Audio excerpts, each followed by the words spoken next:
President Buhari arrives Paris for Africa Finance Summit and high-level meetings on security.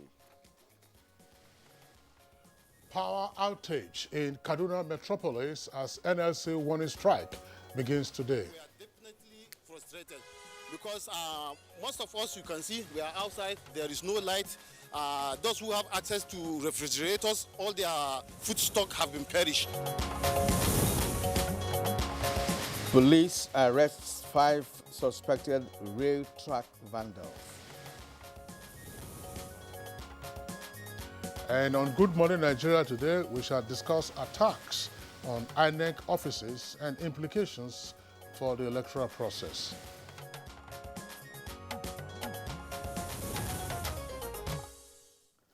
It has now become a commonplace to hear reports of an INEC office in one state or the other being attacked by hoodlums or razed down by some mysterious fire that defies explanations. Usually, electoral materials and records are destroyed in such infernos. Statistics have it that in the last 2 years, at least 20 offices of the Independent National Electoral Commission have been gutted in several states across the country. Now, a breakdown of the fire incidents showed that the most affected states include Akwa Ibom, which recorded 4 incidents, Abia 3, Anambra and Imo have recorded 2 separate incidents each, and Enugu, of course, just last week. Other states that have equally witnessed fire incidents in INEC offices between February 2019 and May this year include Borno, Ebonyi, Jigawa, Kano, Ondo, Plateau, Rivers, and the Federal Capital Territory. Now, the latest of the mysterious fire incidents bedeviling INEC offices nationwide occurred in Udenu local government area of Enugu State when the INEC office there went up in flames last Thursday night. And not even the intervention of the fire service could salvage electoral materials which were burnt and destroyed beyond repair. And constantly, just last night, we also had that the INEC headquarters in Enugu had also been gutted by fire. That's pretty sad. Now, so far, the records indicate that while 11 of the 20 INEC offices affected in the last 2 years were burnt down by hoodlums, 9 others were gutted under mysterious circumstances or by electrical faults. In all cases, however, no one has been prosecuted for arson or vandalization of the critical electoral assets, which comprise card readers, sensitive electoral materials, and of course, polling stations. And one can only imagine the financial implications of such wanton destruction of INEC offices. But beyond that, a statement by INEC National Commissioner and Chairman, Information and Voter Education Committee, Festus Okoye, has described the ongoing attacks as a huge setback to the Commission's ongoing activities and preparations for upcoming electoral activities.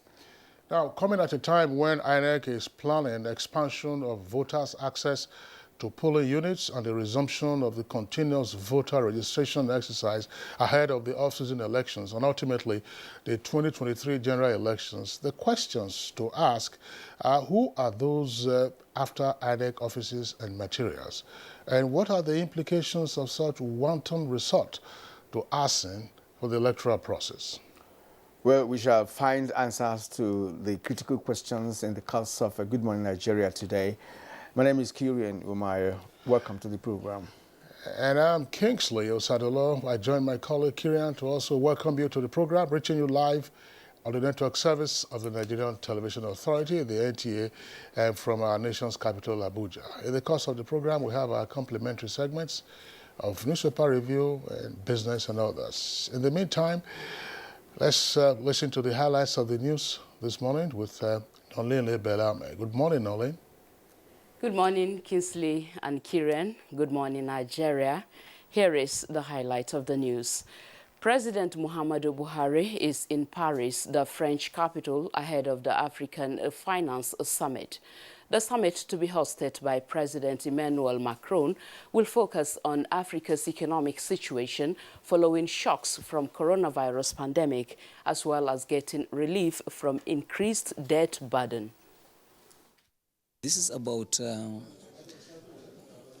seeking to generate money for the revival of African economies following the major hit they have received from the coronavirus epidemic. The continent has been plunged into an economic recession, the first of its type in the last 25 years.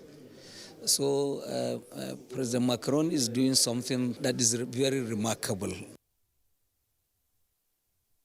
The strike by Nigerian Labour Congress over workers' sack in Kaduna State takes its toll on the people, with electricity supply disruption and lull in social and economic activities.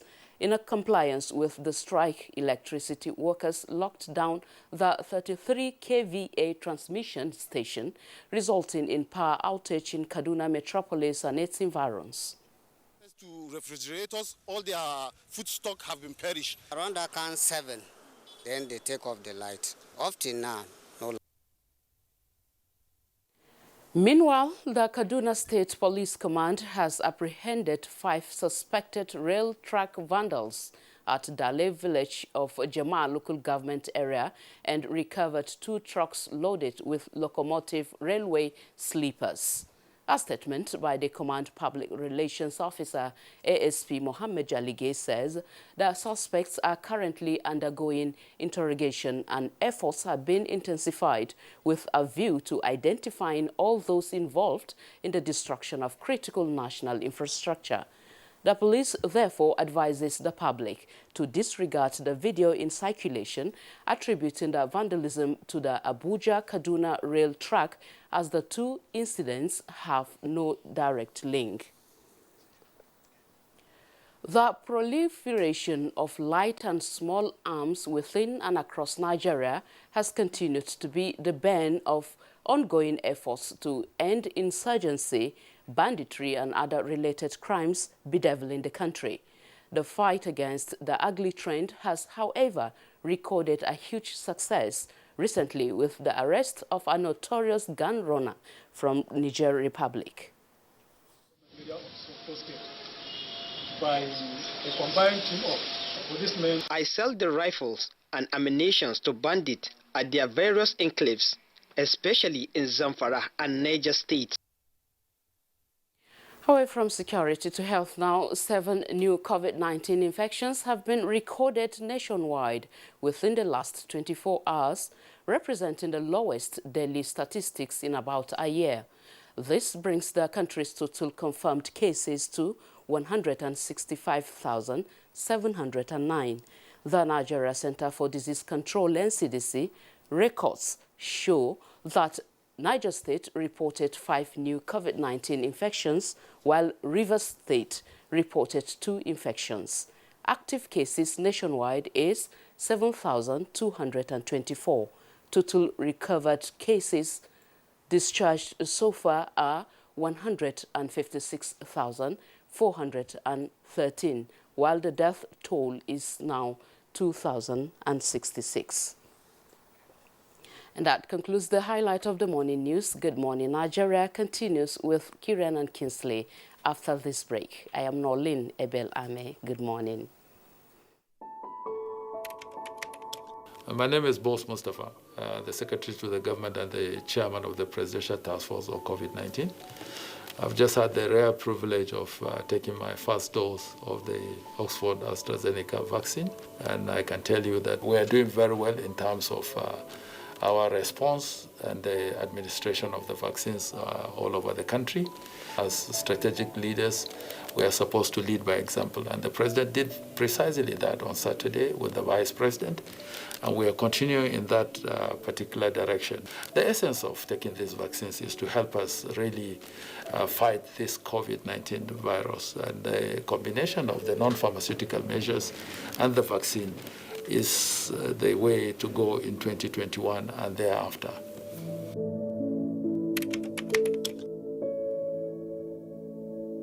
World Telecommunication and Information Society Day has been celebrated annually every 17th May since 1969. COVID-19 pandemic has highlighted the urgency of accelerating digital transformation and advancing the goals and targets of the Connect 2030 agenda of the ITU to leave no one behind. Nigeria, through the Nigerian Communications Commission, participates actively in commemorating the theme of the World Telecommunications and Information Society Day 2021, i.e. accelerating digital transformation in challenging times throughout the year with national, regional, continental, and international initiatives. I would like to congratulate Nigerians for this important day and this celebration, and wish to commit that the Nigerian Communications Commission will leverage the power of information and communications technology in digitally transforming our society and communities.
The counsel of our fathers. I will urge and advise our younger generation to use talent and brain to sort out problems, not arms. Nigerian youths, let's build our nation together.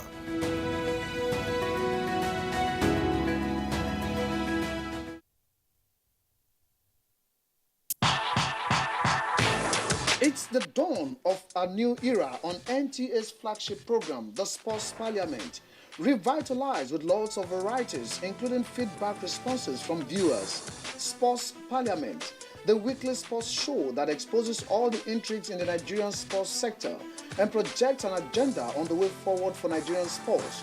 On NTA every Thursday at 10:30 p.m., running for 1 whole hour, discussing sports. The parliamentarians are more committed than ever to enlighten the viewers as the Sports Parliament takes it to a whole new level on the floor of the House. Keep a date with the Sports Parliament as motions are moved every Thursday on the floor of the House. Mr. Speaker, with his gavel to harmonize sports resolutions. The House have it.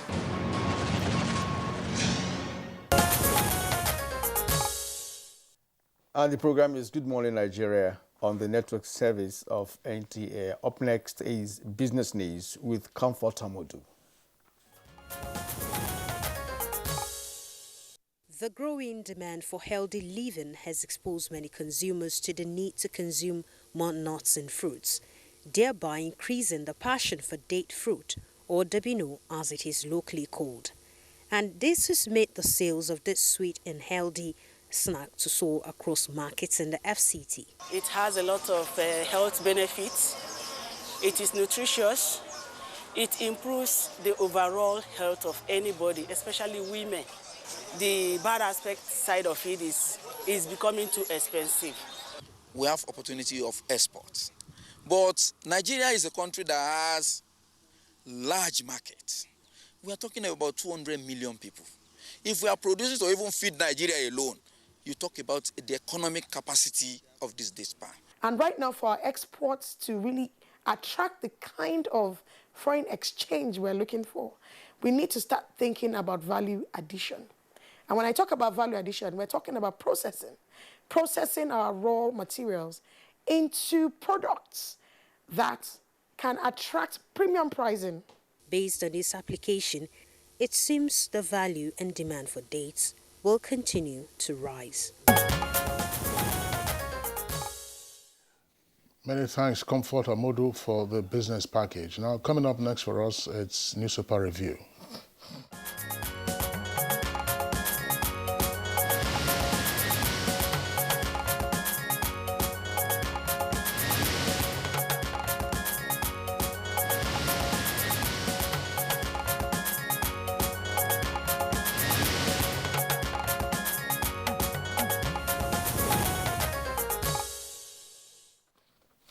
And our reviewer, Bayo Tebi, just joined us. Bayo, good morning and welcome to the program.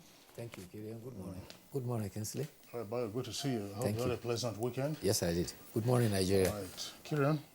Yeah, we have two papers this morning. The first is the Punch newspaper. Let's start with the Punch newspaper. Above the nameplate of the Punch newspaper, petrol imports rose by 100 million litres in January, according to the NMPC. The story is on page 30. Envoys postings. Union alleges fraud as Foreign Ministry requests 8 billion naira. That's on page 9. APC plans 70-member committee for national convention. You can find the story on page 18. And the lead story this morning is on Asaba resolutions. Southern governors to meet Buhari after France trip. It has 3 riders. Aisha Yusufu carpets governors. Critics says nobody has monopoly of intolerance. We stand by governors' ban. Enugu Akwa Ibom. Killer headers don't move with cows. MBF. Mietiala seeks ranching models, begs southern governors. CNG slams resolutions. Below the photo story, we have other stories here. National Assembly resumes. Division greets minorities move against Buhari. The story is on page 12. And we have Jonathan faults southern and northern governors' separate meetings. The story is on page 8. Also on page 8 is the Kaduna adamant as blackout heralds Monday's workers' strike. Copter food dropping, that is helicopter food dropping. ACF accuses federal government of conspiracy for shunning probe. That's on page 8. Herdsmen killed 17 in fresh attack as we buried 13 Taraba residents. It's on page 9. Gumi meets Afaka 37, insists on negotiations with bandits. Page 12 is where you get details of that story. That'll be all on the Punch newspaper front page. Okay, we also take a look at the window page of the Nation newspaper from above the name flag right down to the foot of the page. Headers killed 4 in Benue community attack. That's on page 4. On page 8, let's back troops to end insecurity. IBB pleads they need modern arms. That's the former military head of state, Ibrahim Babangida. Capital market tightens rules against insiders. And Gumi insists on dialogue with bandits. And below the nameplate says 3 policemen killed in gunmen attack on station. That took place in Delta. Adamawa Poly reopens today. This story says Jonathan okays governors' talks on national concerns, with a number of riders to that headline. South speakers back Asaba declaration on dialogue and others. And North group kicks. Atiku calls for summit of governors. And federal support likely for states to develop ranches. We have that story continuing on page 6. The strike-induced fuel queues in Kaduna yesterday. And bank customers file 11.7 billion naira fraud complaints. The report, of course, is coming from the Chartered Institute of Bankers, which is saying that 67 bank customers filed claims. Actually, this is, well, there's a difference here between the body of the story and the headline. The headline is saying 11.7 billion. The first paragraph there is indicating 67 bank customers have filed 111.7 billion. Whatever it is, of course, those are fraud claims against banks. Showdown in Kaduna, NLC forces cut of power supply. Nasarawa TIV leaders appeal for protection. Buhari in France for finance summit. Bayo. Thank you, Kinsley. Yes, indeed, President Muhammadu Buhari began a 4-day official visit to France, where he is expected to participate in an African Finance Summit. The summit is to review the African economy post-COVID-19 and the shocks, as well as canvas for relief, especially for increased debt, borrowing, burden ensuing from the COVID-19. Meanwhile, the Punch reports that the Southern Governors Forum proposed to meet with President Muhammadu Buhari upon his return from France. This is to present to him their 12-point Asaba declaration. But yesterday at Asaba, speakers of the state legislature of Southern Nigeria said Southern Governors' resolution are pathways to resolving problems facing the country. They commended the position of the governors for their patriotism, asserting that they have a firm belief in the unity of the country. A communique signed by the Deputy National Chairman of the Conference of Speakers, in person of Honorable Sheriff Obowori, and 4 others, supported the position of Southern governors, as all the issues raised are not new and are not strange. Rather, they argued that they require swift response from the federal government. But meanwhile, former President Goodluck Ebele Jonathan has admonished governors to shun what he described as antagonism. He said antagonism among governors was uncalled for. Rather, they should come together at a round table to discuss. The former president says the Nigeria's Governor Forum remains the best platform to discuss issues affecting Nigeria and proffer solutions that are to issues that are affecting the nation, and this will help President Muhammadu Buhari. He made this observation while at a function in Benin yesterday. He says, I don't really love situations where northern governors will meet, then southern governors will also vice versa meet. They will not help our country. The governors should meet through Governors Forum. They are the people who run this country. The president is just one person in Abuja. In the country where local governments are weak, it is the state that people fall back on. So if all the governors of the states meet, dialogue, interrogate things that are good for this country, then we will move forward. Meanwhile, the Cattle Breeders Association of Nigeria have called for the establishment of 2 or 3 model ranches as part of the measures to put an end to open grazing. Their Secretary General, Baba Ngerezema, is reported in Punch that he's pleading that Southern governors should consider the plight of pastoralists in their proposed ban of grazing. He said they should see that some of the pastoralists are bona fide citizens because many a herder were born and brought up in those places in southern Nigeria, and they know no other place other than those places. He urged the federal government to assist the state governments to establish model ranches. Ngazema says that we are not opposed to settlement of pastoralists, but there must be a model for pastoralists to see and emulate. Pastoralists practice primitive system, which they inherited, and that is the only option they know. However, the new system that we are proposing for them, they don't realize that it is no longer sustainable to move cattle from one part of the country to the other. So pastoralists are bona fide Nigerians whose rights and privileges must also be protected. Then the coalition of northern groups say that southern governors, by their resolution, have unfairly profiled the community of herders as the sole cause and the bulk responsibility for challenges of insecurity.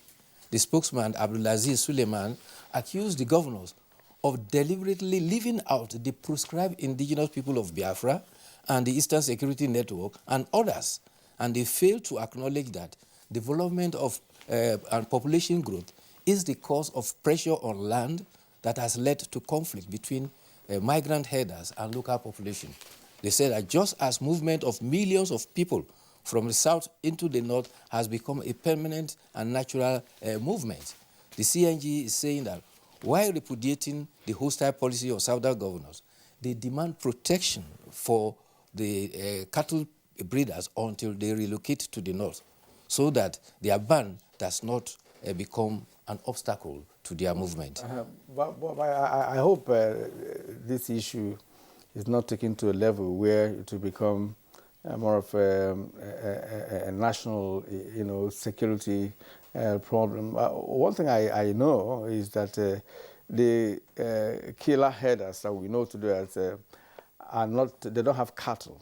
They don't have cattle. These are people who hide under the umbrella of herders to, rob and, of course, kidnap. The real pastoralists we're talking about are not really the killer herders in the first instance. And if you are going to ban open grazing, in my understanding, there has to be an alternative to that, because as the man rightly pointed out there, that some of those herders who were born and bred in the southern part of Nigeria, and they know nowhere else apart from the southern part of Nigeria. So I think what Jonathan also said, the former president has said, also makes a lot of sense, that northern governors will be on the other side and southern governors will be on the other side, and making resolutions and what have you.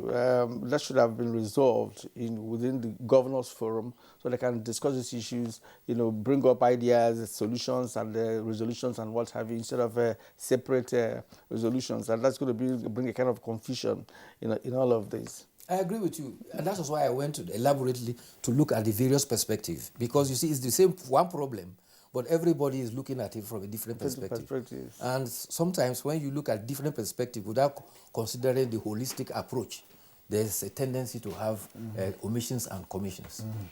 Well, the Asaba Declaration, the 12-point resolutions by the governors of the South has generated a lot of reactions from across the country.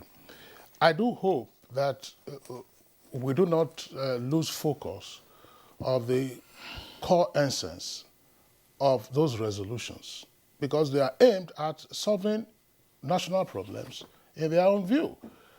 What is it that we are doing to address those issues, rather than name-calling and attacks and unhelpful categorization? Because we hear all these comments, oh, this one said this one, you shouldn't have said this, you are disloyal, you are X, Y, Z. In the meantime, the problems continue. Yes. And nothing is done. And they will be looking for higher order issues to seek to deal with. One of the resolutions, and I'm surprised that nobody is talking about that, including those who are condemning the southern governors for meeting in Asaba. The governors said, look, the congestion in the Apapa Tinkan Port area has defied all solutions: presidential, vice presidential, gubernatorial, private sector, and XYZ. And that we cannot continue to allow the economy to hemorrhage on account of the losses incurred daily by persons who want to go into or out of those ports or just commute along that corridor. Therefore, the governors resolved, open up other ports in the eastern flank of the country so that you can reduce the congestion on the western flank of the country. But nobody's talking about that. And this is an issue, Kirian, you recall, we have talked about here on this program. At some point, they said, oh, there are no incentives for shippers to go to the eastern ports. I would say, look, there's no question of saying that. Provide those incentives. If the draft is not deep enough, then you get ahead with your dredging and then draft the ports. Oh, they said Onitsha Port is an inland port. You have Warri, you have Koko, you have Onne, you have Calabar, you have Akwa Ibom. So what are we doing? We are not focusing on those ones now. And at some point, Lagos continues to choke. There is one aspect of this conversation you raised now that we tackled in one edition of Good One Nigeria here, where we had a chairman of the shippers themselves. Shippers Council, right. He rightly said, look, that it is an importer determines where his goods goes. That even at a time when some of those ports we're talking about were opened up, somebody says, look, I want my goods to be taken to Lagos. That's where the market is. So that if eventually those ports are open and no importer is prepared to say, take my goods there, then the essence of doing that has been defeated. So that is the point. Everybody wants Lagos, because that is the... Yeah, but Kirian, part of his explanation on that occasion was that the cost of freight from Lagos, from wherever it is outside the country to Lagos, is cheaper than the cost of freight to the ports on the eastern flank. Exactly. And one of the issues they identified also had to do, of course, with sea piracy and robbery. But again, that is not the responsibility of the importers to tackle. You have a navy, and then you have other security outlets. But the point, Kirian, if you recall, he also talked about incentives. What incentives? If you say for the ships that are going to berth on the eastern flank, look, you are going to reduce the cost of berthing and so on and so forth, and that also now impacts on the cost of freight. Of course, people will go to, why would you want to, if you have containers you are taking to the east, why would you want to come to Lagos? To collect it. To collect it, and then you go through 100 checkpoints of customs, police, road safety, everybody before you get to the east? You know, I think they sell in the Lagos. other day there was they an example. The bulk of it in Lagos. Goods discharged at Lagos ports were sent by batches through up to Onitsha level. And that was expected to be an experiment to see how they can also use that as a means of decongesting the Lagos port. But then the other buyer, this is, I mean, sorry, we're jumping in.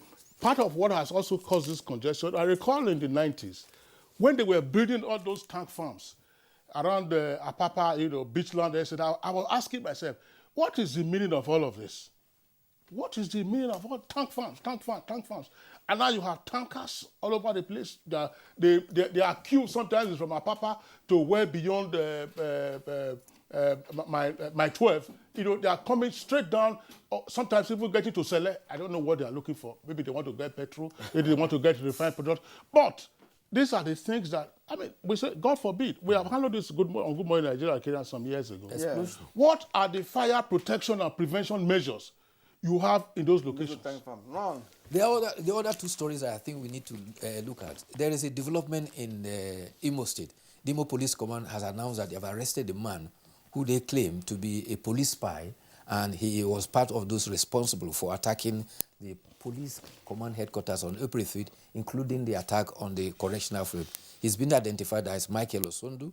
He claims to have been trained as a police spy, but they found on him a pump-action machine gun, 26 live cartridges, police uniform of DSP rank, which they believe is fake. The Commissioner of Police, Abu Tuyaru, says they are investigating. And in Kaduna, the Kaduna state government has said the state has been thrown into blackout because of the impending Nigeria Labour Congress strike today. Kaduna state government says it won't be intimidated over its initiative to right-size the state workforce. But the dilemma here is this. There is an independent private entity that is responsible for providing electricity.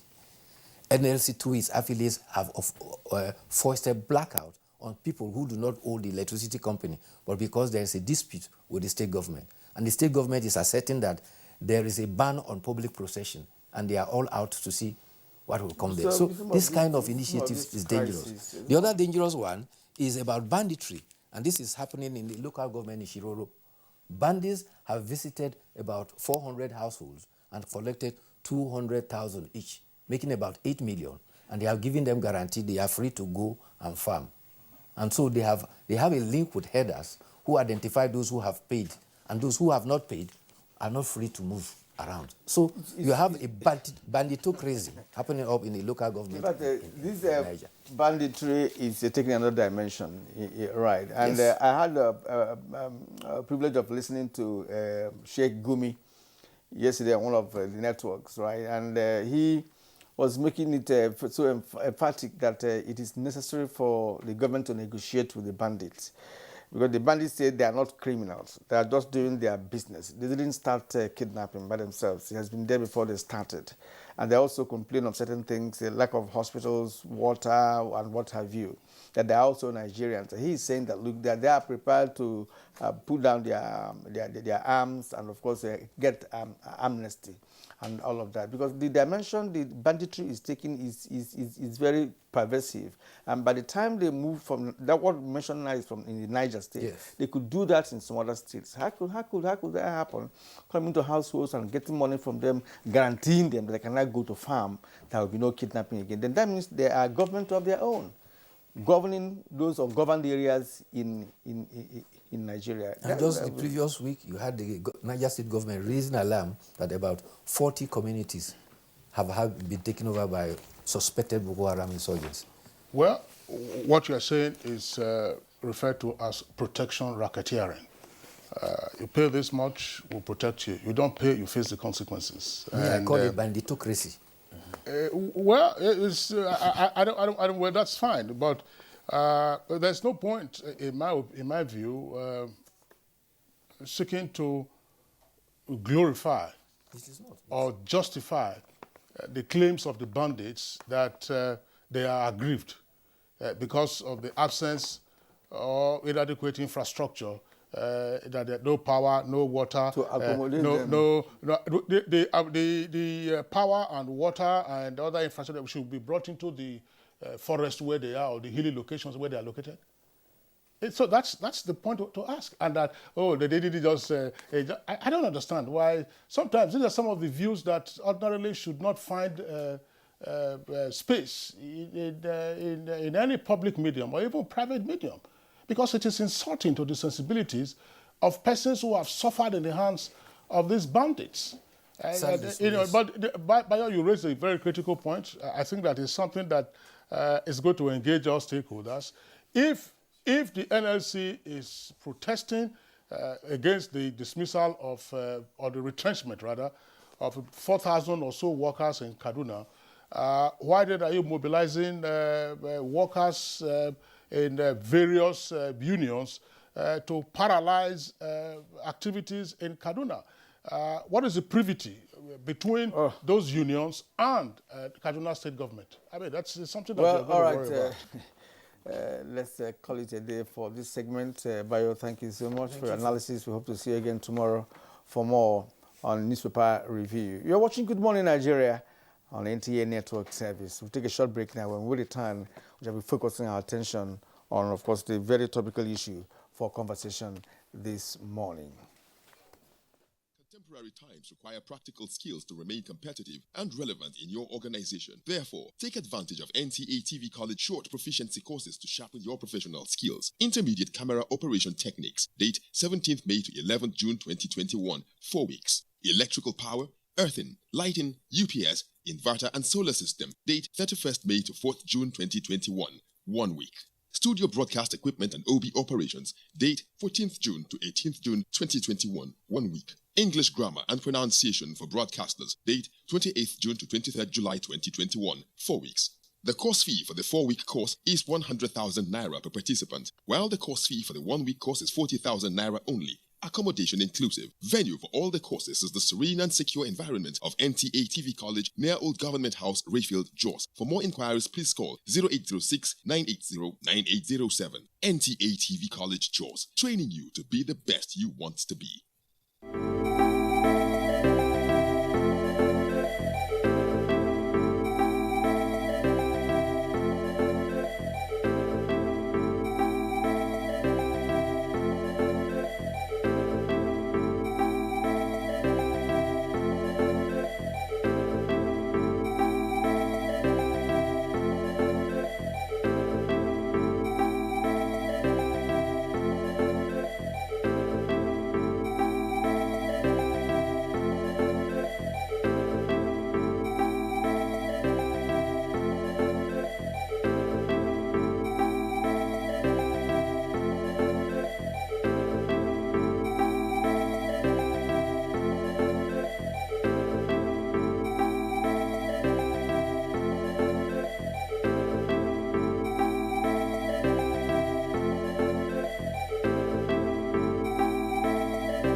My name is Dr. Faisal Shuaib.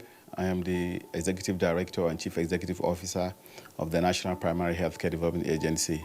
Earlier today, I took my first shot of the AstraZeneca vaccine. Despite all of the delays, all of the doubts, here we are, Nigerians can finally access the vaccines. I hope that Nigerians will come out and get these vaccines because these vaccines are safe, they're effective, and they truly work. Over the course of the next few weeks, we have to continue wearing face masks. We have to do social distancing. But I know eventually once we're able to get herd immunity, then we'll be able to stop all of these non-pharmaceutical interventions. To get the vaccination, you should go to the NPHCDA website. There's a link on there that you click and you can register and schedule exactly where you want to get your vaccine.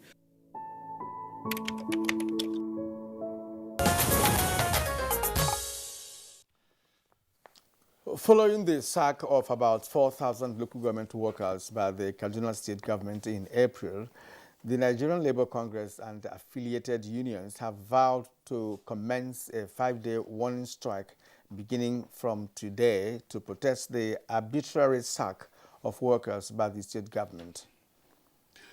Well, we understand that staff of the Transmission Company of Nigeria, as well as the Electricity Distribution Company in Kaduna, have already shut down power supply to Kaduna Metropolis, just as various workers' unions have also directed their Kaduna State chapters to down tools in protest against the perceived anti-labor action by the state government. We're being joined now by our correspondent, Suleiman Abdullahi Regan Chukum, who is monitoring developments in Kaduna at the moment. Suleiman, good to have you on Good Morning Nigeria. Tell us what is the latest in Kaduna Metropolis with regard to the commencement of the warning strike by the NLC.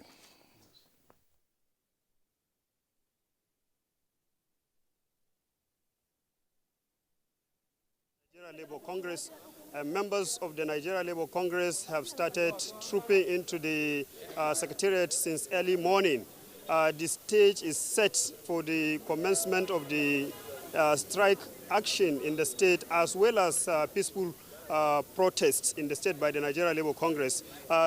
Members are right now in the secretariat patiently waiting for the arrival of the national leadership of the NLC to start the strike. And just like you rightly mentioned, since yesterday, employees of electricity, that is employees of the power sector in Kaduna, knocked down the 33 kVA transmission line, which resulted to power outage in Kaduna Metropolis and environs. And also that affected, in fact, many sectors of socio-economic life of the people in the state.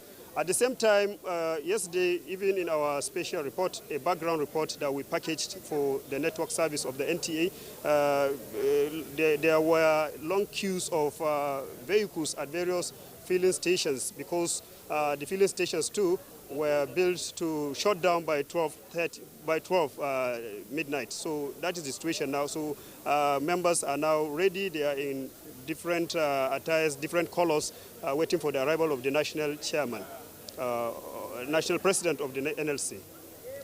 All right, Suleiman, how many unions are joining this strike, and which are the major unions that are involved in this warning strike? Well, the unions that have indicated interest to join in the strike are many. One, the railway workers have indicated interest to join, and that, of course, will affect transportation, rail transportation from Kaduna to Abuja. And also, just this morning, I saw a circular released by National Union of Road Workers Union, also indicating interest to join. Also, Ratau has also indicated interest to join the strike, and even other, health workers union and so many other unions. The only exception is the TUC, who have already indicated interest, that is Trade Union Congress, who have already indicated interest not to join the strike. To them, based on my discussion with the state chairman of the TUC, they are still dialoguing with the government to see how they can resolve the disagreement between them. And right now, Standing with me is the vice chairman of the NLC in the person of Sheikh Usman, who is also going to shed light on how they intend to make the strike effective to ensure compliance. Sheikh Usman, you are most welcome. Tell us how you intend to carry out the protest and the strike in the state. Thank you most sincerely. And organized labor, as the name implies, is an organized entity. And we have our structures and we have a means of networking and linking up with our members. Okay. What we did was essentially to mobilize our members who have been very much in the know of what has been happening in Kaduna State for years. And we've been able to reach out, mobilize them for the effective implementation of this strike action. Okay, how many unions are joining the strike? All the affiliates under the Nigerian Labour Congress are part of this. So how effective is it going to be based on your mobilization, and how do you intend to make it effective? Well, it's effective because I can hear you during your background reportage that as at yesterday, even the electricity workers have shut down the supply system in Kaduna. That was just a kind of an appetizer. Okay. What I mean is that as at 12 midnight yesterday night, most other affiliates who are under the NLC have equally followed suit. Okay. So essentially, I can authoritatively tell you that all the affiliates under NLC are part of this strike, and the effect will be manifested in the coming days. Has there been any invitation by the government to dialogue with the NLC before this day? Well, dialogue is relative in my view, because when you invite people and issue out a certain position already taken by the government, in labor parlance, that is not dialoguing. Okay. What we take as dialogue is when issue arises, parties are invited, the matters are placed on the table, thoroughly and comprehensively discussed, and amicable means of resolving those issues are discussed and agreed upon. That is dialogue. Anything short of that... What is your argument? Our argument is most often the government comes up with already position taking, and it's not in tandem with the collective bargaining principle. Let me repeat, in most cases, the government comes with already determined position, and labor, in most cases, are put to a tight corner, not to have any space whatsoever to ventilate their feelings, come up with maybe alternative ways of addressing the issues or concern of the workers. And in that way, avoidable tensions are being created, and the workforce, increasingly in the public sector, is being put to a situation that is not productive. Thank you very much, Mr. Vice Chairman. That is the Vice Chairman of the State NLC in the person of Sheikh Usman. And as the National President of NLC comes in, we'll also interview him to hear more on the planned strike in the state and the protest. Already the union, that is the union and the government, have already taken stand. Kaduna State government is saying they cannot continue to sustain paying over 3 billion naira to the state workforce, which is just about 31,000, to the detriment of about 10 million population in the state. And also, the labor union is insisting that there is no justification in the sack of thousands of workers. So the grandstanding between the two unions is now the main issue, and as events continue to unfold, stakeholders have already called for negotiation, for dialogue to end the impasse, because it's not going to be too good for all right. Suleiman, just before we let you go to some other location to monitor the warning strike which has commenced today in Kaduna, just give our viewers the benefit of the trigger for this warning strike.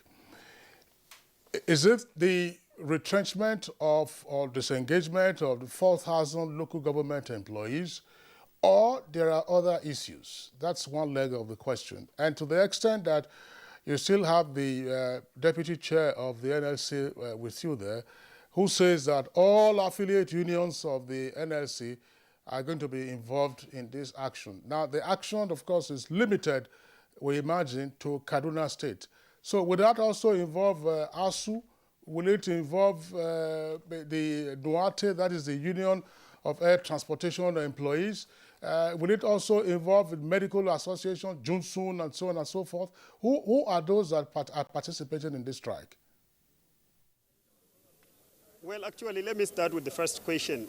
Initially, local government workers were sacked and also teachers were sacked. And you know they have their own unions. The NULGE, National Union of Local Government Employees, is there for the local government employees. And also NUT, National Union or Nigerian Union of Teachers, is also there for teachers. And there were some protests even when this action was taken of the sack of this category of workers. And the NLC is now protesting the plan by Kaduna State government to further rationalize the workforce. That to the government, according to the press release or the press conference they had with the State Commissioner for Local Government and also the head of service, is still a speculation. But then the NLC is out with other affiliate unions, including the Health Workers Union, the NULGE and NUT. All of them are participating, apart from the TUC, to put a halt to this plan they think the government is going to execute, and also to now negotiate with the government to probably halt further retrenchment of workers. So in some retrenchment work letters given to workers that we have dipped our hands on, some were retrenched, some were retired, and so many reasons were given in the letters given to workers as to why they were retrenched. All right, Suleiman, thank you very much indeed. Do keep a tab on the situation, as you may likely give us further details before the end of Good Morning Nigeria. Thank you indeed. We are now back to the studio. You are still watching Good Morning Nigeria on the network service of the NTA. Before we begin our conversation segment this morning, which is on the serial attacks on INEC offices and implications for the electoral process, here is Abu Salam Jibril with a background report. The next general election holding on the 18th of February 2023. It is countdown already to the 2023 general elections, and political activities across the country have begun in earnest preparatory to the polls. The electoral umpire, the Independent National Electoral Commission, INEC, has also begun preparations since the chairman of the commission, Professor Mahmoud Yakubu, announced that the elections will hold on Saturday, 18 February 2023. However, attacks on INEC facilities, which manifest as fire incidents in some parts of the country, have become cause for concern. At least 20 offices of the Independent National Electoral Commission have been gutted by fire in the last 2 years. The most affected states include Akwa Ibom with 4 incidents, Abia with 3 incidents, Anambra and Imo states with 2 incidents, and Enugu joining the fray only last week.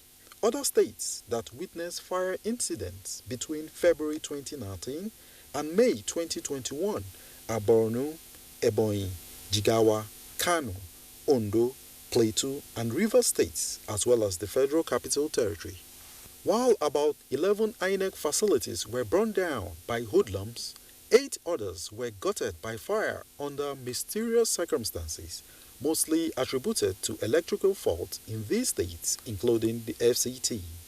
This month alone, 3 INEC facilities have been attacked. On the 2nd of May, the INEC office in Essien Odem local government area of Akwa Ibom State was attacked and destroyed.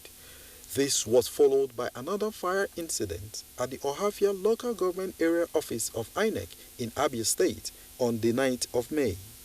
And 10 days after, on May 19th, fire again gutted INEC's office in Udenu local government area in Enugu State, leaving the premises in rubble with nothing to recover. INEC maintains that in many of these attacks, its office building was extensively damaged and electoral materials and office equipment destroyed. Consequently, the Commission is to convene an emergency meeting with all the resident electoral commissioners on Wednesday, May 19th. Experts have also called for an immediate review of the measures necessary to secure INEC assets across the country towards ensuring that future elections are held as at when due.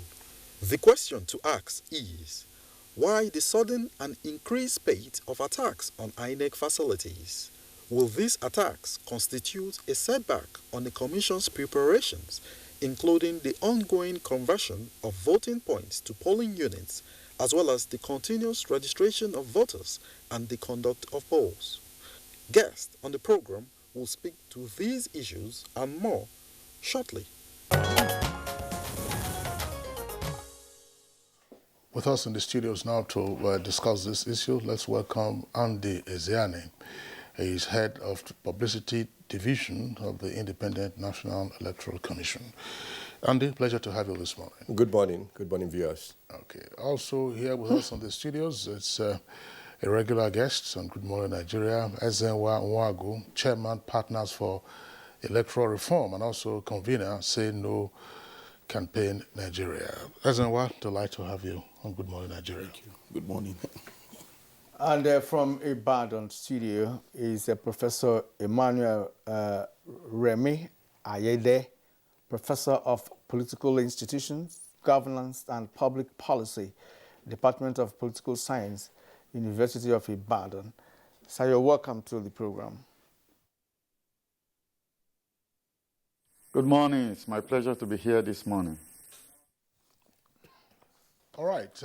We also expect a guest to join us, a retired top police officer who will be joining us from our Kano Network Center once the connection to that center is cleared up by our engineers. But let's begin with the head of Publicity Division of INEC, Mr. Andy Ezeani. Mr. Andy Ezeani, of course, you listen to the background report by our correspondent, and there have been reports again also in the media about fire incidents, arson attacks, just plain vandalism of INEC offices and structures. Give us a picture of what has happened, say, the last year or two. Well, thank you very much, K.O. I wish I could really give a thorough overview or a picture of what has happened. The reality is that the Commission actually is baffled because we can't really understand why it is happening. You know, in the last 2 years, as the report has shown, at least counting 19 situations we have had. And it cut across the country. That is the most baffling thing. If you listen to the report, you are going to find out that we've had it Plateau, Kano, Jigawa, Enugu, Abia, all over the place. And the Commission does not stock any combustible materials. I mean, we don't deal with, with gas, with all things like that. So we don't understand why this happens. It cannot be that there is any particular thing that the Commission has that attracts fire. So the Commission is baffled. Unfortunately, as it happens, we have not had a situation where we can get at the root of this, what is actually causing this. We are talking of national assets. The work that the Commission does is not anything that we think that attracts fire, but it happens. So we don't really know what is happening, but we do know that it portends danger for the society. What has been lost in some of these fire incidents? Most of the time, actually, we have materials, that are necessary for the conduct of election and electoral activities. You are dealing with. The good thing is that we always have backup for our data. Actually, that's the critical thing that is there. We have not lost anything that we cannot recover. But in terms of the actual assets, yes, it is expensive for the nation. Because whenever you lose things, actually, that's already on the ground, you begin to rebuild. The budget of the Commission is not inexhaustible. And so when you have a limited budget, and then you have to spend millions and millions trying to rebuild what already was existing, that's a lot to the nation. That's basically the thing. But in terms of the data, in terms of the key things that the Commission requires to proceed with this service delivery, most of the time we have backups. Well, we also heard that apart from arson, that some of your offices that were gutted by fire, perhaps maybe as a result of poor electrical appliances or some other reasons apart from real attack by hoodlums. Have you investigated to find out whether it's just arson or other reasons for getting your offices burned down in different parts of the country? Yes, that's why when I started, I said the commission is really baffled. If it is carelessness, I mean, this is a unique carelessness that is recurring. And if it is in terms of arson or, burning in a commission by political interest or things like that, you will think that these things will happen probably during election or immediately after election. But for such incidents that are occurring at off periods in the election cycle, you begin to worry. But then again, we must have to also note that the commission is not within the purview of the commission to investigate and things like that. So when they happen, we pass on, we call in the security agencies, and we make our reports. It is from them that we expect often to find out what the root cause is. In some instances, we have come by this report that electrical appliances here and there. But the commission, actually, like every other person, should be worried that electrical appliances problems are recurring as such a sensitive institution over and over again. Has INEC actually investigated their staff in those offices? Because in some cases there could be an insider involvement in all of this. Have you really investigated to find out whether some of your staff could be part of what is happening to your offices? Because, like you said, it's happening across the nation. There is no indication anywhere. There is nothing that actually points along that line, because actually there's no reason for that.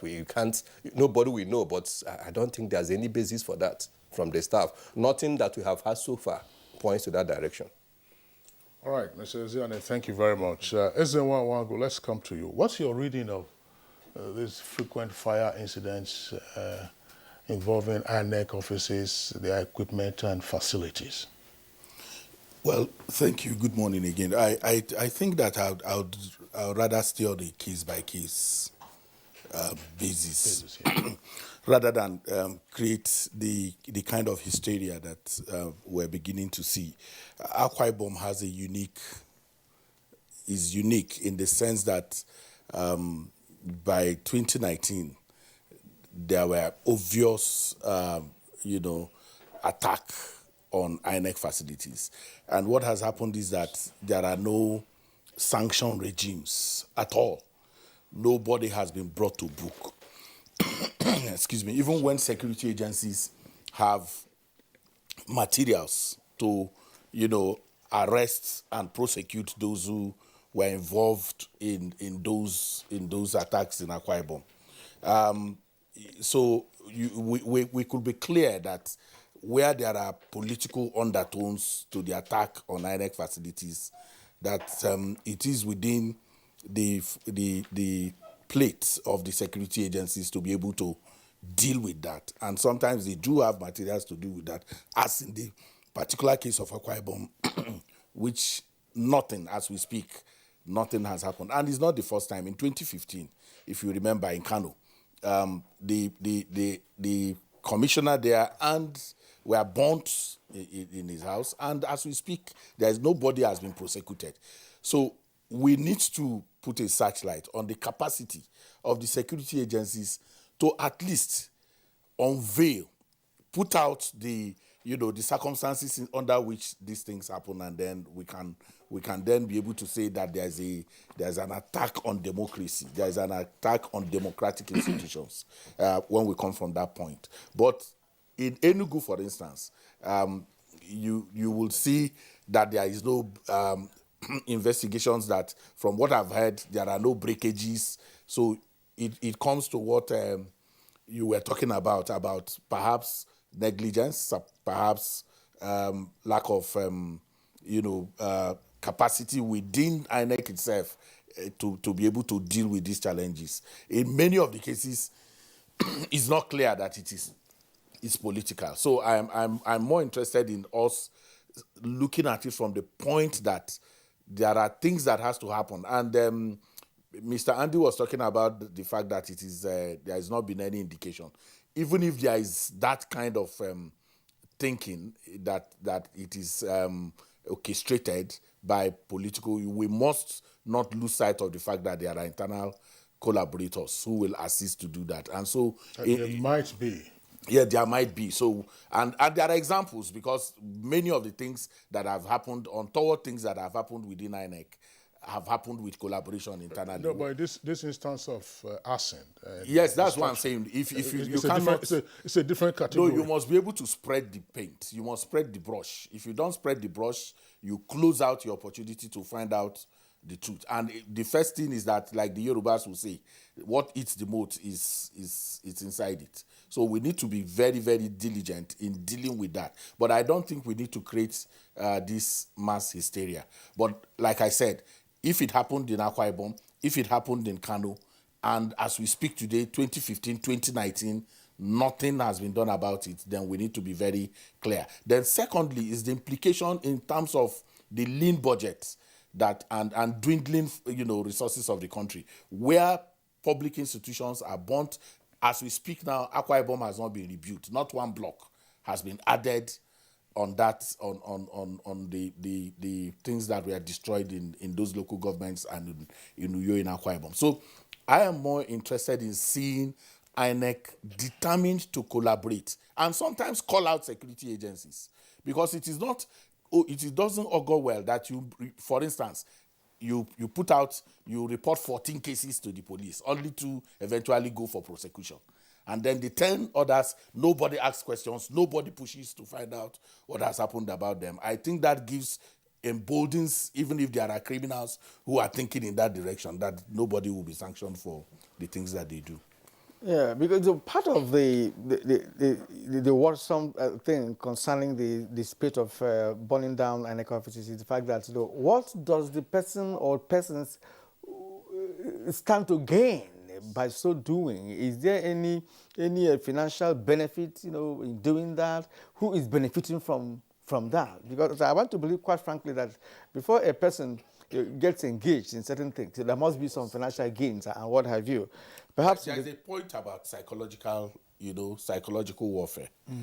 You create a situation in which those who work in that environment begin to think that they are not safe, and therefore, if they are not safe, why are they not safe? Who is going to benefit from that? So it's not as simple as you make it. Okay, right now we are being joined by retired Assistant Inspector General of Police Bala Hassan. He is in our Kano studio. Sir, good morning and welcome to the program. Good morning, Nigerians. Privileged to be here with you this morning. The signals are clear right now. And let me also stay with you. We've talked about wanton destruction of INEC facilities across the nation, and we're wondering what could be the reasons for that. What is also worrisome is the fact that most of the destructions we've been talking about, nobody has been arrested and prosecuted for that matter. In your view, first of all, what do you think should be the cause of the spate of burning down INEC facilities across the nation, and what could be the reasons why many of them have not been arrested and prosecuted? Well, in my view, this spate of arsons across, especially in the south and southeast, maybe to undermine the electoral process, because very soon election will be coming to intimidate voters so that they will not come out for the forthcoming elections. But however, on the security side, I have said it time and again that people have tendency to commit crime if they know that arresting them will not be certain, prosecuting them will not be certain, and conviction will not be certain. So that encourages people to go and commit crime. So if people commit arson, which is a very serious offense in our law, it attracts punishment from 7 years to life imprisonment. So if somebody commits arson, it's the duty of the police to get them arrested, have the case investigated, get the culprit arrested, and if they are arrested and arraigned in court, it's the duty of police to prove their case beyond reasonable doubt before the court of law. And when this is done, and conviction happens, that will act as a deterrence to other people who may want to go and commit such offenses. So this is my take on this. If people who commit the offense are really brought to justice, any person who wants to commit arson will think twice and he may renege from doing such act. But by and large, it's the duty of police, not investigation, but to ensure that these facilities that were built with taxpayers' money are protected. But the police cannot go on its own to come and start protecting INEC. INEC must collaborate with police to ensure that these facilities are protected instead of allowing this thing to be burnt. Then investigation, which is very technical, for police to get to the root of the matter and get those culprits brought to justice as it were. Okay, AIG Bala Hassan, thank you very much. We'll return to you in the course of the conversation. Let's go over to our Ibadan Network Center, where we earlier introduced Professor Ayede.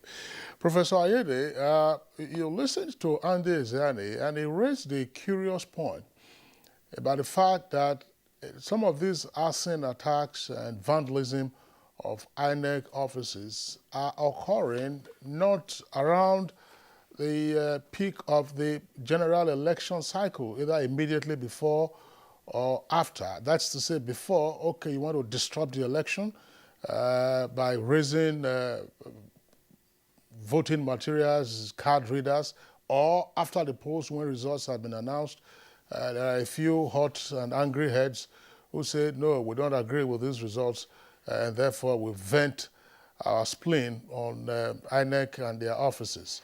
But here we are, the reports that we are hearing, particularly in the southeast now, and indeed in other parts of the country, INEC offices are just going up in flames. What's your reading of what's playing out?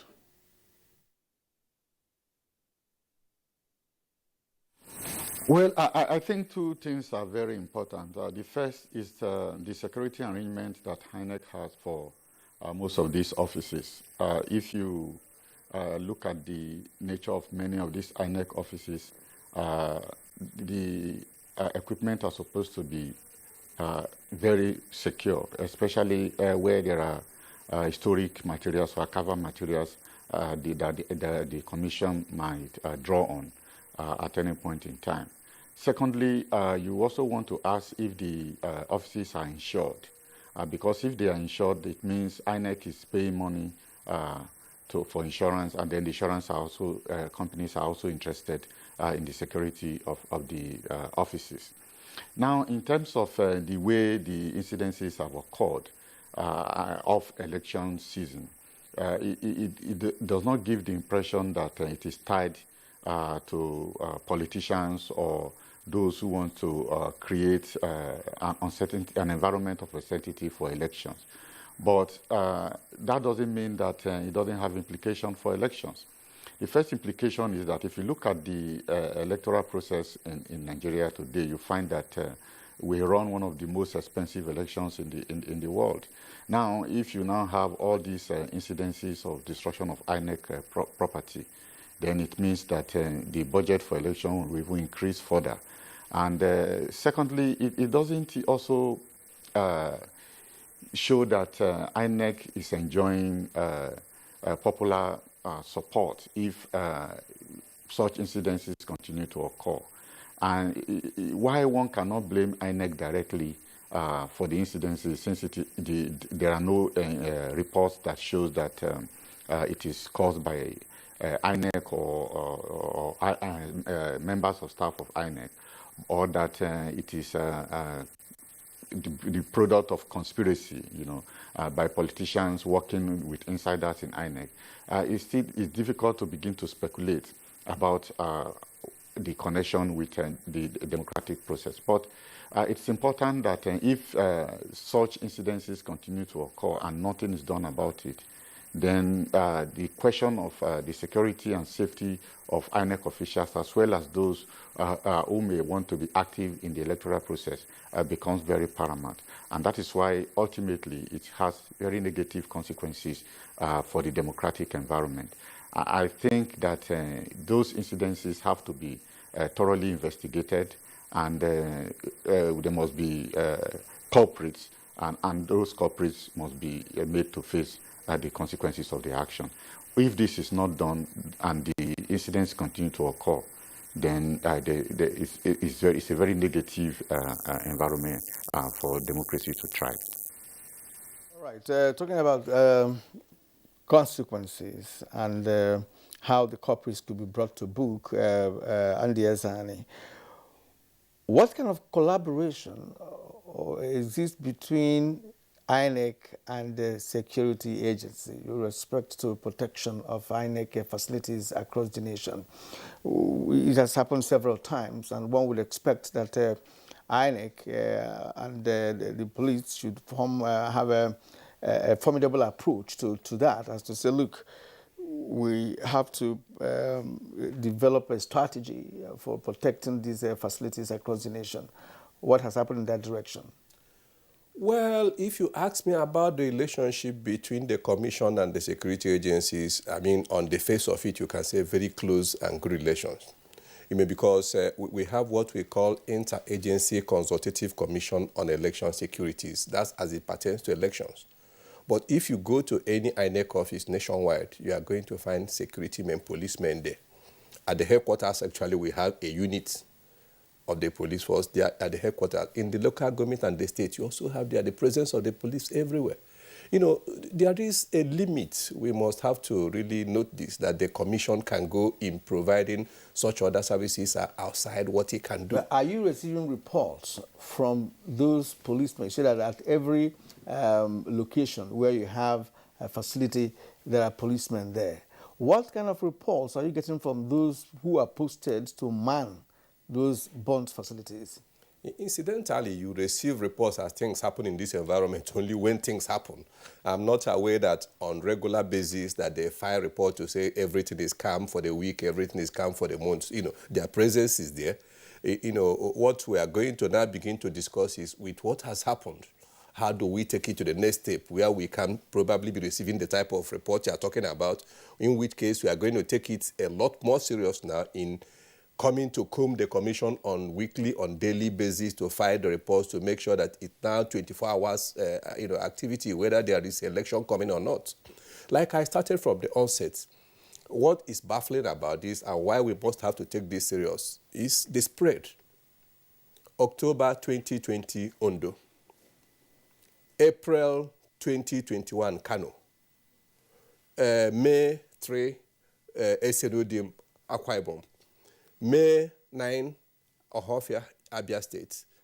May 13, Enugu State. So you can see the graph. Why I asked about report from police is that we've not heard that any police personnel were killed by the hoodlums who perpetuate, who are the culprits for this. So, I had to report if a policeman is posted to a particular place and he is there and such incident happens, what is the nature of his report? Was he coerced? Was he beaten up? Was he killed or something? What happened? What is the report saying? Look, for instance, we had just yesterday that Enugu had just been gutted by fire, the main office. I have not confirmed that, but I just read that on social media that has happened. So where were the policemen posted to that particular place when it happened? What is that report like? Because, that is why, many Nigerians are questioning the issue of the possibility of these facilities being burnt down when policemen were posted there and no report from the police showing, look, that we were either overpowered or our men had been killed before these places were burnt down. So what is it like? That's what some people might begin to reason along the line of whether that is conspiracy. Well, on a lighter note, let me answer you by saying, as we say, that the investigation continues. So I guess the investigation goes on. It's not only that no policeman had been killed. No staff or personnel had also lost his life in this. So it's important to note and for us to take it beyond that now to know if we have not lost life, if nobody actually had physically, been affected in this, then that means it happens almost at a time that, you probably don't have anybody that is physically involved. That also leads us to one step to begin to look at all this. Okay. I think there's a deficit in policing generally because and intelligence, and we are not dealing with that because focusing on the Nigerian police, for instance, you do know that there is the NSDC. That's called civil defense. Civil defense that we are told protects national infrastructure. We know that there is Directorate of State Security Services that has capacity to mine intelligence and then provide. And when there is no coordination in terms of how these agencies do their work to protect national institutions. We must be very clear in saying we have not had value for money in terms of how that's going on.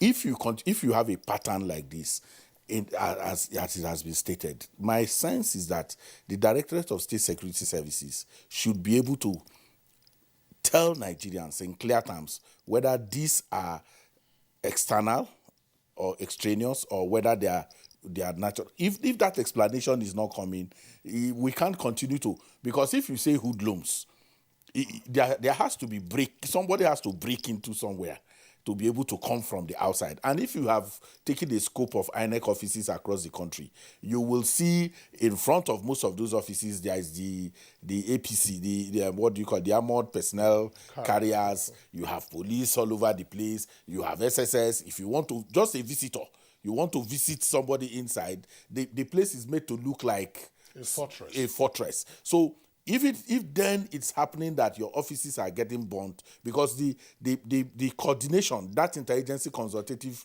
committee on election security is for election, but the day-to-day protection of that these assets has more to do with different institutions. And if you go to those offices, you see these persons that I talk about, whether they are the civil defense or the SSS or the Nigerian police, you do see them in those environments. We must begin to ask for value for money in terms of how people do their work and the reports that they present. And we should be able to call out these institutions, because if it's taking that pattern, we shouldn't wait until this mass hysteria is created. Oh, INEC offices are being burnt across the country.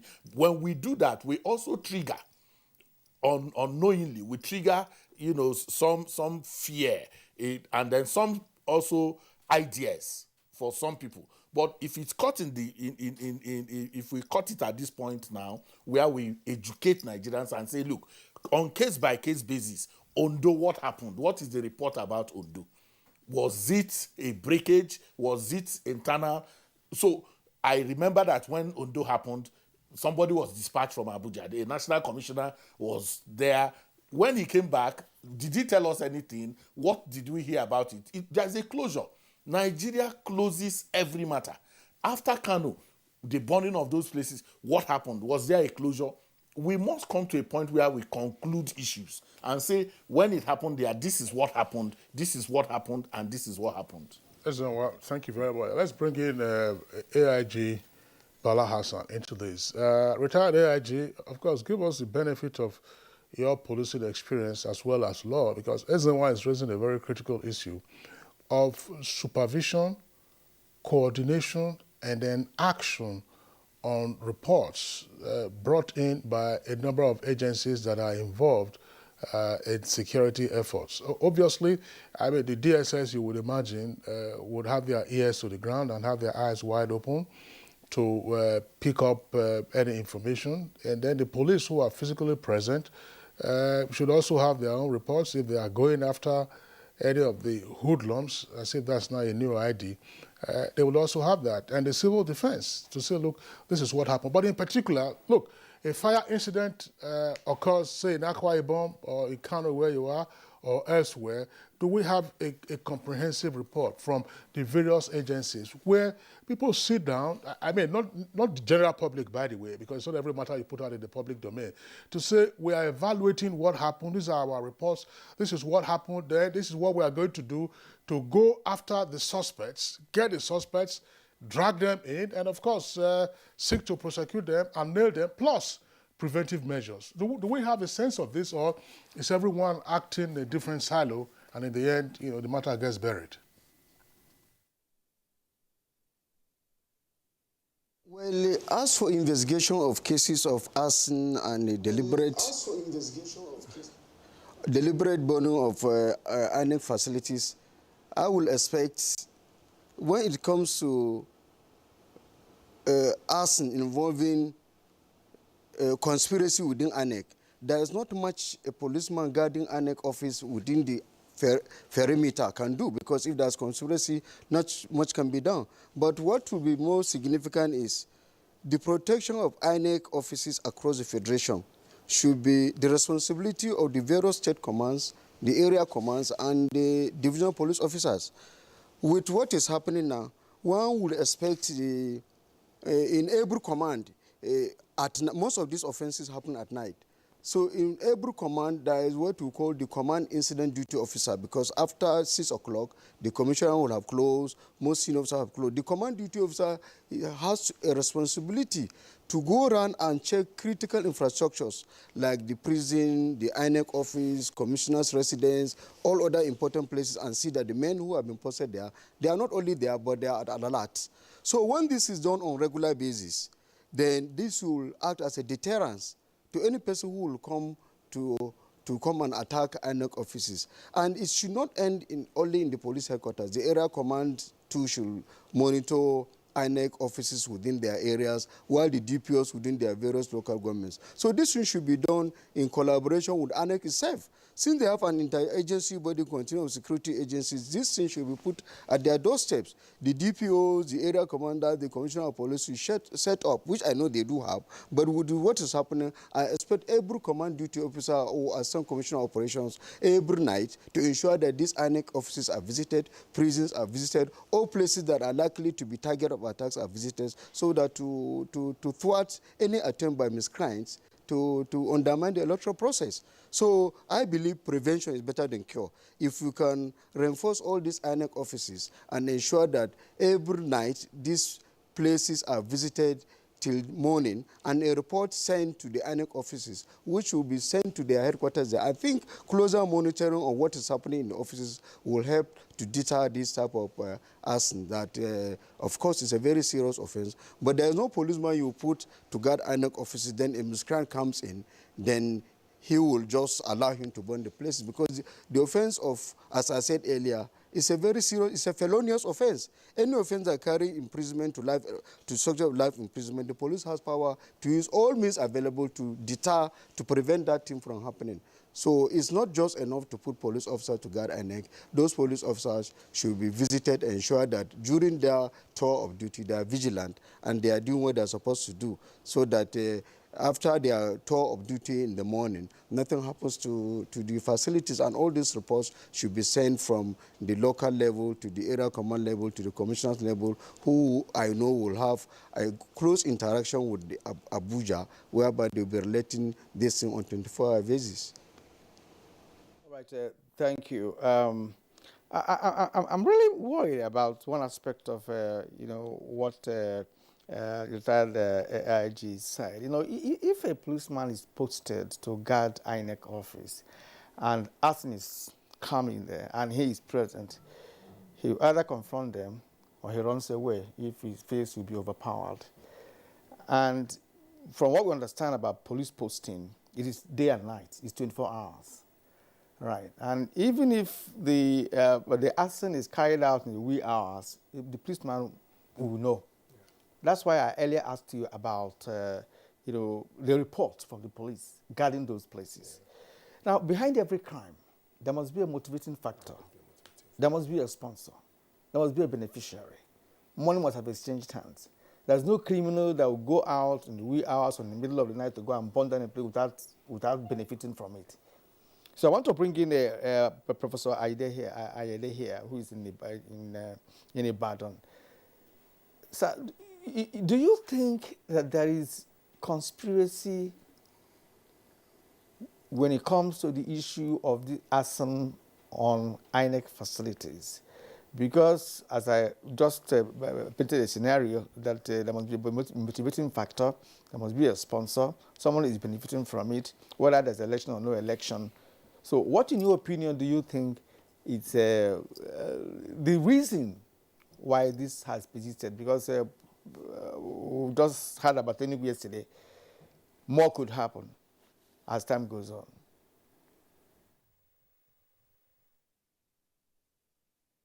I think we should try to avoid speculation, given the fact that there are no clear reports coming out of criminal investigation into the matter. And as Susan Watt mentioned, we have to handle each of the incidences on a case-by-case basis. And if that is the case, then of course we can look at the situation where fire outbreak occurs as a result of electrical appliances, and then we'll be thinking about what could have been done to prevent that kind of occurrence. And where such a thing happens, what could have been done to reduce the impact or the ability of the firefighters or members of staff of INEC to quickly stop the fire before it gets very, very, very dangerous or destructive to the extent that it has always happened. Then in terms of cases where we suspect that there will be arson, there are many possibilities in terms of beneficiaries. Remember, there are many cases in the courts.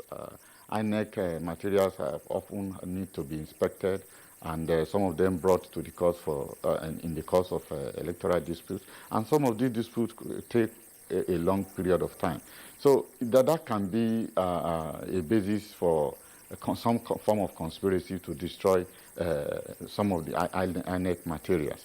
The other one could be that there may be criminals who might think that INEC offices are places where they can get useful resources, whether things that they can steal, whether it's office equipment. We're not even sure if the card readers, people don't think that they can be used for other purposes apart from registration and verification of elections. So there are multiple reasons why people might even be mistaken to think that by breaking into INEC offices, they stand to get economic gain from some of those. Then, of course, we talk about the politically motivated part, where some people, either because they are angry of the way things are going, even though it is off-season election, people are angry about what is going on. Then politicians are talking about 2023, and they say we want to destroy that place and see if without INEC functioning, there will be election in 2023. Then the last part, which I think is important for us to also emphasize, is the fact that INEC should not always be content by the fact that vital data is protected. The destruction will not affect the next election. They will have to mobilize alternative materials for elections and all of that. They really need to publicize the full implication or the extent of damage, to their equipment, to their materials when these things happen, and draw the attention of the public and the relevant security agencies to that matter. I think a lot needs to be done in terms of prevention. I remember when I was on sabbatical at the Electoral Institute, I know that certain measures were put in place to ensure that if there is fire outbreak, it will not have very adverse consequences on the materials they have there, because of the kind of engineering intervention that they did to do that. And I think that's one other areas where INEC needs to look into. For instance, if fire measures, anti-fire measures are properly put in those offices, would the destruction would it have been reduced drastically? And I think these are other forms of preventive measures that INEC need to look into. I think we can't continue to treat these fire incidences trivially. We need to treat them with all the seriousness that they require. All right. Thank you very much, Professor Ayede. And gentlemen, AIG Bala Hassan and Kano Ezenwa and Ande Ezeane here with us in the Abuja studios. We're going to take a short break now. When we return, we'll continue with the conversation. These days, people get their news and information from more media sources than ever before. Some of the news and information given are fake, unverified, doctored, and manufactured to create confusion, stir disaffection, and cause disunity. Before you believe or share any news, ask yourself, is this real? Is it from a credible source? Is it verified or verifiable? Fake news is dangerous. Whether you do it for fun or for political gains. Real people can get hurt. Fake news, don't create it, don't spread it. This is a public service announcement from NTA.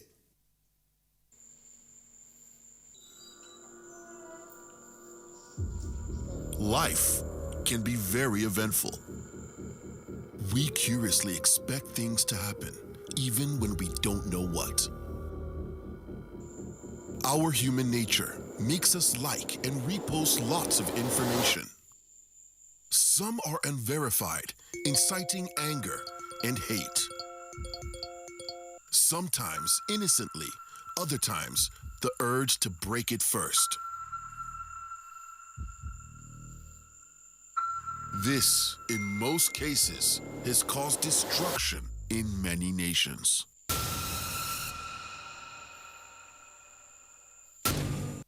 Contemporary times require practical skills to remain competitive and relevant in your organization. Therefore, take advantage of NTA TV College short proficiency courses to sharpen your professional skills. Intermediate camera operation techniques. Date 17th May to 11th June 2021. 4 weeks. Electrical power, earthing, lighting, UPS, inverter and solar system. Date 31st May to 4th June 2021. 1 week. Studio broadcast equipment and OB operations. Date 14th June to 18th June 2021. 1 week. English grammar and pronunciation for broadcasters. Date 28th June to 23rd July 2021. 4 weeks.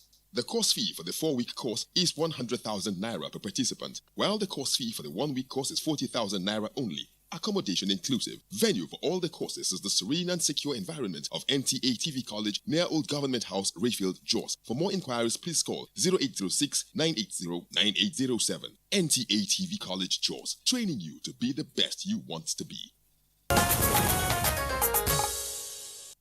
You're welcome back. You're still watching Good Morning Nigeria on NTA's network service. Now, just before we bring in our guest again, let's read out some of the tweets that have come in from our viewers.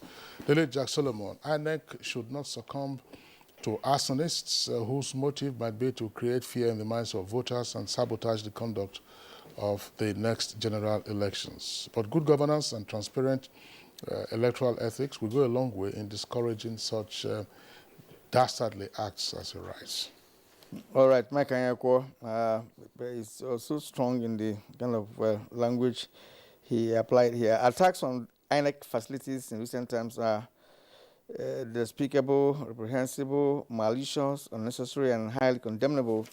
To INEC officials, they should be strong and in high spirits. To all Nigerians, we should not be distracted by these vagabonds. Festus Akimboyewa: criminals attacking INEC facilities seek to create more tension, instability, and violence. Security agencies must work hard to protect INEC facilities so that 2023 will not be undermined by logistic challenges.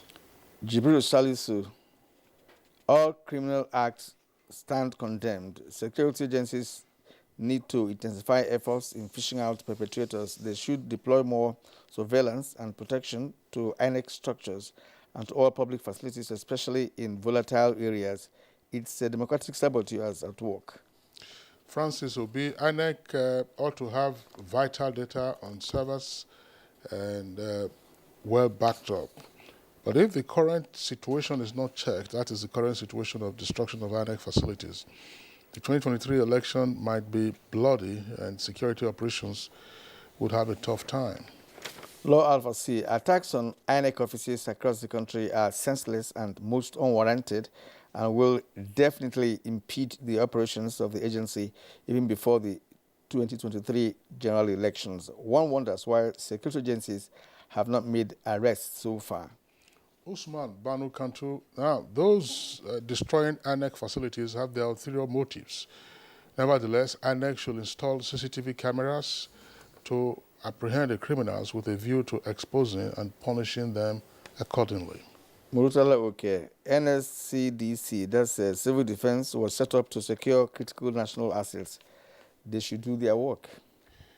Daniel Okpachu says that government needs to do the needful now by safeguarding INEC offices across the country immediately. Steve Bond: with the attacks on INEC facilities, electoral reforms and electronic voting can no longer be ignored. Mutana Farouk says the frequent attacks on public facilities pose a serious threat.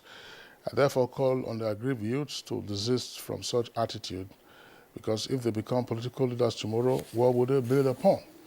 Well, those are the tweets that we're taking at this time. Let's bring in again Andy Ezeani, Head of Publicity Division of INEC. There are 2 or 3 matters on the plate. Realistically, I mean, it will be difficult to post security officers round the clock to INEC offices, because you have not just your state office and national office, you also have them around local government areas and so on and so forth. And the basis for posting security officers will be threat analysis. Threat analysis, which might come, of course, from intelligence already gathered by the DSS and others. But to say go and post them, let them be there permanently, you have other critical national infrastructure to also protect. So that could be one issue that will be taken care of. But one point, Professor Ayede raised it, I want us to elaborate on that. What is INEC doing about its structures? Are those structures insured? I know that this is a question that ordinarily we can also pose to the rest of the public service. Are public buildings insured in any way? Because when we say that, oh, it's going to cost the government more money at a time that we're all crying for resources, for other issues, more money to now expend on rebuilding what has been destroyed, insurance has a way of mitigating the loss, and then, of course, the replacement cost from the pocket of the owner of the property. Are those INEC structures or facilities insured? Frankly speaking, I think we can only look at that, just across board in terms of the policy in the nation. Do we have public institutions being insured? We cannot take INEC outside of that. The reason why I'm saying this is that I'm getting to the answer, which is I do not have the answer here, but I don't think going by the policy and the practice we have across the nation, I don't think that there's any public institution, NTA, the ministries, INEC, what agency, I don't think we have that policy. I'm not aware. To ensure their facilities and buildings. Yes, the buildings and whatever. I'm sure we have not done that. Some of these things are things that develop as time goes on and the incidences rise. So maybe now that we are beginning to have, such situation as fire cropping up, it may now come into the consciousness of the government to begin to think along that line. The other related issue with this is we keep talking about security agencies, going after the criminals. I don't know how much engagement on the basis of the incidents that have occurred, fire incidents now, how much engagement INEC has had with the fire service. Has the fire service given you its report on incidents that occurred so that you have a determination as to how or why it might have occurred? You do know that when there are wildfires in developed countries, California burning, Australia burning, there are fire experts who will tell you whether the fire started from outside of a fence or started from inside of a fence, which is the point that Ezewa has been stressing to say, look, there might be internal collusion. So is the fire service sufficiently engaged to help you as part of the forensic evaluation of what transpired, and then going forward, to say, look, these are the protection or preventive measures you should adopt? I do know of one instance where we have a very definitive situation. I mean, there was a fire incident in Plateau some time ago, and that one, it was very definitive in terms of, it came out that there was a carelessness by a security, not outside security, one of these guards around that was burning things around. So that one was clearly established that it was an accident that came from that. Short of that, I do not have any other such report that have come in. And that brings me back to the point that Ezenwa made earlier on, that it is a culture that needs to change, that we need to bring incidents to a closure, to a certain conclusion. When these things happen, in the next 1 month, we pray it doesn't, but something else happens and we move on. We do not have that culture, and that's why I'm getting back to that issue that, yes, there may not have been reports at the back that definitively tells you that, look, this was electrical. The one that happened, the last one we are dealing with now, Enugu, Already, preliminary reports we already have from the security agency, their electrical fault. But you need to have this thing nailed at the end of it to say that that's precisely what happened. We do not yet have that practice and that culture. And so if you come to the commission, yes, we have tried to interface with the fire agencies. In the inter-agency security commission I talked about, the fire service is a part of that. Those things work, as somebody has also raised here. The commission, I'm sure, will likely, because there's going to be a meeting this week by the commission and the Interagency Consultative Commission on Securities. Maybe we now begin to look at it in terms of what we are now going to do, not within the election period, but ordinary time, so that we can begin to, tighten up, all these activities by the security agencies. It doesn't have to wait. In any case, if we look at it, the way things have gone in the country now, the commission is virtually, conducting election almost every other month or the other. There are 3 by-elections happening. There's a governorship election in Anambra in November. And after that, you are going to have early in the year, you are going to have Ekiti, you are going to have Osun.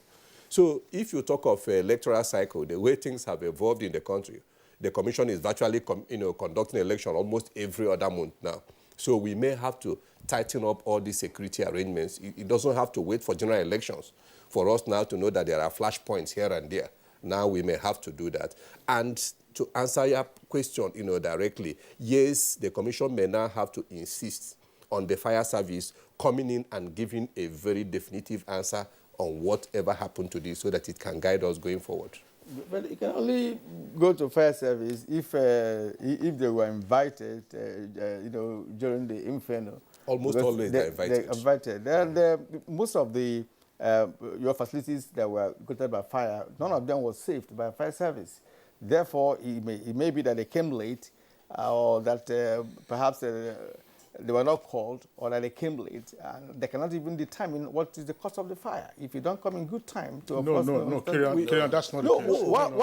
Why because there are fire investigators. I think first that what needs to happen with fire service is that apart from the quelling of fire and all of that, there is also fire education, which INEC can tap into in terms of bringing the fire service to educate its staff in terms of how to engage. Now understanding that this has become more prevalent.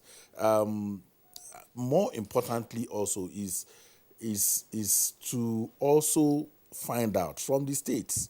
In most of the states, the fire service is not something you can.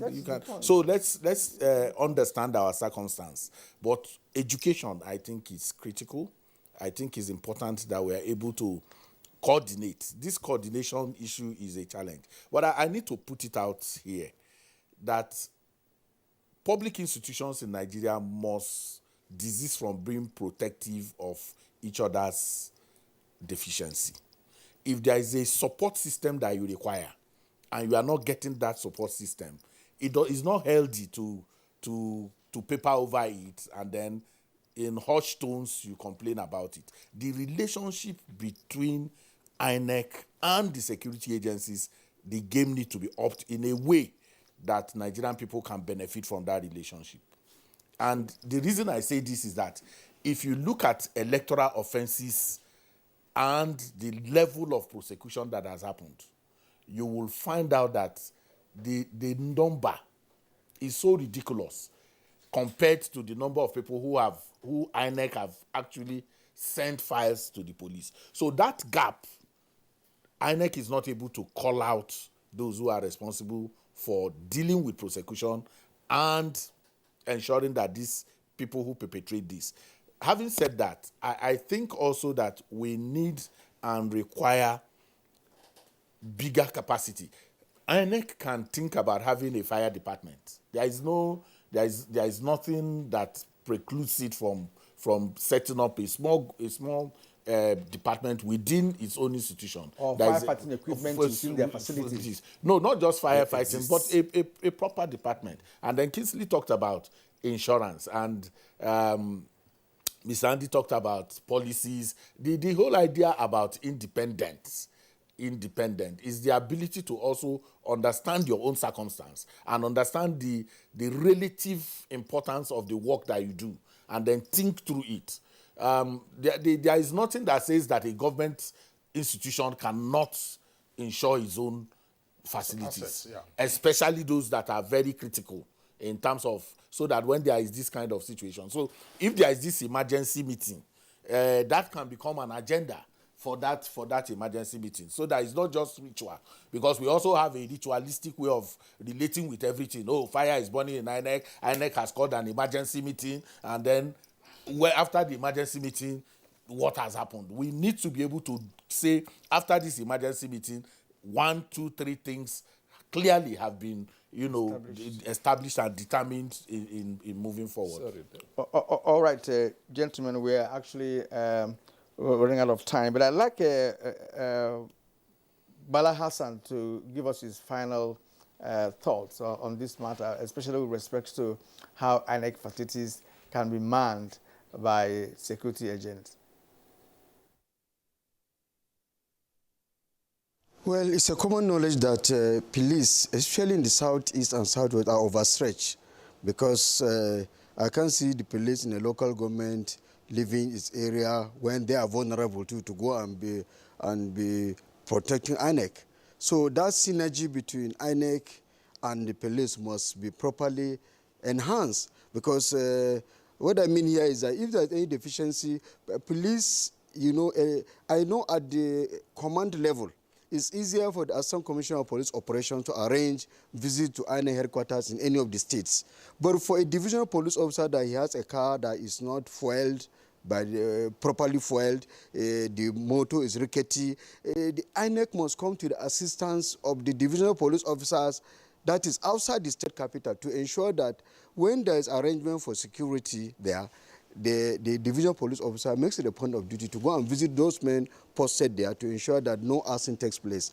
And of course, the INEC too should arrange for private security guard to augment, because I can't see a divisional police officer sending more than 3 or 4 people in the local government, because he too has to protect his own station. So that thing must be there. We should explore the facilities of private guards, and we should work in synergy with the divisional police officer to ensure that every night, any person on night duty comes there and visits the INEC offices and the outskirts. But for state government, for the state headquarters, I don't have much fear, because the operation department is there. It's easier for them to mobilize patrol vehicles to go there, visit the INEC headquarters. My fear is the villages around, the local governments, whereby they are very vulnerable. So if a DPO cannot successfully protect the station for want of facilities, I can't see how he can extend it to INEC. So INEC must work in scene area whereby they supply some facilities, arrange to repair vehicles, work with the DPO to ensure that those facilities in the outskirts of the state capital are being protected. So that's my final take on the security on this particular topic. Thank you very much, AIG Bala Hassan. Andy Ezeani, you have some closing thoughts in 20 seconds. Yes, I want to take it off from where the DIG just stopped, and that is to bring it to the public that this actually is what INEC goes through. He talks about INEC augmenting the facilities or securities of the security agencies. That is what INEC goes through. The cost is, the budget is not inexhaustible. If we now have to provide, I was in Ondo when they had a fire incident incidentally. The fire service did not have the necessary equipment, and we had to go all the way to the airport to get what they have. The commission stretches itself, and what is the budget of the commission? All right. Begin to think about all this. Just a while ago, I was talking about the capacity of the fire service and all of that. Well, it's only the Federal Fire Service and I think a few states that have really ramped up the quality of their fire service. Andy Ezeani, Head of Publicity Division of the Independent National Electoral Commission, would like to appreciate you for being our guest this morning. Thank you very much. Andy Ezewa, Ezewa Nwagu, Chairman, Partners for Electoral Reform, the regular guest on Good Morning Nigeria. Thank you for being here today and for your insights. From our Ibadan Network Center, Professor Emmanuel Remi Ayedun would like to thank you for being part of our conversation this morning. You are Department of Political Science at UI. From Kano, we're joined by retired AIG Bala Hassan. Always a delight having you on Good Morning Nigeria. So that's it on our conversation segment. Let's take sports now.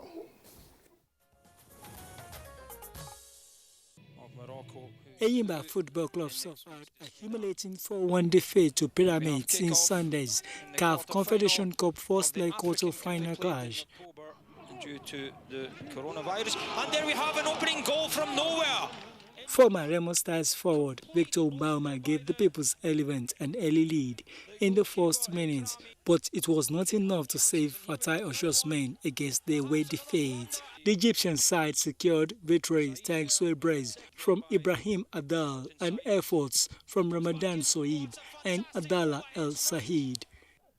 Sobi Ramadan, who has an empty net here, and that's 4 for Pyramids FC. Eyimba now have a mountain to climb to advance to the semi-final, needing a resounding victory at home in next week's second leg. In tennis, Rafael Nadal beat world #1 Novak Djokovic to win a 10th Italian Open title on Sunday and set down a key marker 2 weeks out from the defense of his Roland Garros crown. It is a 10th title for Rafa in Rome. Second, Sid Nadal won through 7-5, 1-6, 6-3 in 2 hours 49 minutes against the defending champion in the 57th career showdown between the pair.